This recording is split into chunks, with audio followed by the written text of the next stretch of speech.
Chapter 2. Vermont was pretty when there weren't wild animals and hair-raising car accidents.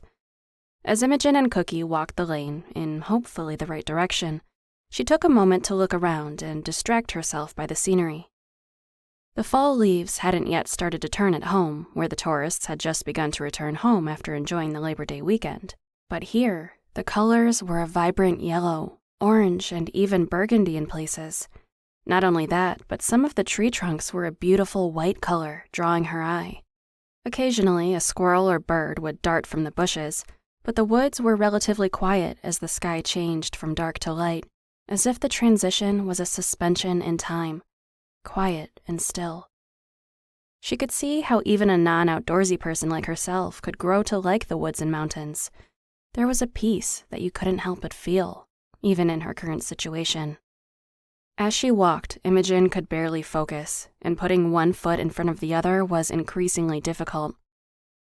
It was always good to have a plan. Focus on the small steps, and eventually it will all work out.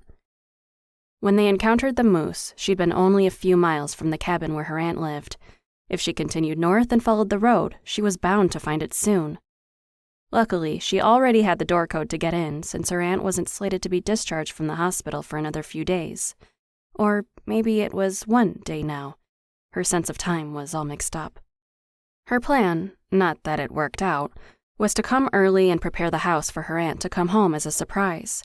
A broken leg at 65 years old wasn't a small thing, especially when you lived alone in the middle of nowhere. Still, if Imogen had come a few days later, then at least she would have been expected and a search party sent out when she didn't arrive on time. She looked at Cookie, who returned her smile, and said, "There's no one else I'd rather be stranded with, girlfriend." When Cookie let out a bark in response, Imogen couldn't help but laugh. "Yes, I know. I'd be lost without you." Wagging her tail, Cookie took the lead with a little more pep in her step, despite the gradual incline. She must have been more tired and thirsty than Imogen, but not much could bring the happy dog down. She let the dog pull the leash and help her up the slight hill. While Imogen's breath started to get a little shallow, this was a lot more exercise than she was used to, she decided it had to be the elevation and didn't let herself consider why she'd blacked out for an entire night. That way lay danger she couldn't face right now. One step in front of the other. She didn't wear a watch, but it felt like forever before they reached their destination. At the best of times, Imogen wasn't a regular at the gym, or exercise in general. In her current state, with a throbbing head and an aching rib cage, she was clearly not at her best. Bending over, Imogen rested her hands on her knees and tried not to cry. Crying never improved her situation, and frankly, it would only hurt her head worse. Cookie danced happily around and tried to lick her face, thinking she was playing hide-and-seek.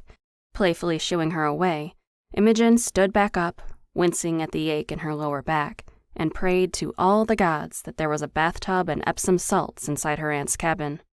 She turned onto the gravel drive, stepping carefully as it sloped away from the road. She didn't need a sprained ankle on top of everything else, after all. Coming around the curve, she got her first glimpse of her aunt's homestead. Her memories hadn't done it nearly enough justice. While she'd been here when she was younger, she didn't remember it clearly. It had been decades since her family visited, since her Aunt Josephine always came to them for the holidays. Imogen stopped at the gate and leaned against the stone pillar for support as she looked in awe at the view before her. Set snugly in a small clearing in the woods sat the A-frame cabin in the soft morning light. She had no idea how big the property was, but it felt isolated. Rather than The Shining vibe, which she always expected from something in the middle of nowhere, it felt peaceful. The house didn't face the road, but rather a grove of trees and wildflowers that were starting to fade with the changing of seasons. In the distance, Imogen could hear the gentle bleating of the goats that she knew lived on the property. She loved goats. She loved all animals in general, but hadn't had a lot of chances to spend time on a farm back in New Jersey. Still, that was the primary reason she was here, to help her aunt recover and help on the farm. If Imogen felt braver later, after a bath and a nap, perhaps she'd walk a little to explore. After all, when wouldn't goats make you laugh? She knew that her aunt had about 20 acres, but the thought of getting into that house was the only thing keeping her moving. It took Imogen a few tries to enter the key code correctly for the gate, her hands unsteady. Again, she thought she must be more shaken by the experience of the last 24 hours, but pushed the thought stubbornly away and focused on the positive. They'd made it to the cabin, and not only was there a bed inside, but they didn't encounter any more wildlife on their walk. Thank goodness for small favors. With a click, the gate unlatched. It was a longer walk down the driveway to the cabin than she would have liked, but they were almost there.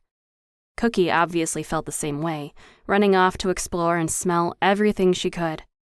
Imogen limped up to the door, pushed it open, and was enveloped by blessed heat. She rummaged in the cabinets for a bowl, filled it with water, and gave Cookie a pet as she lapped it up.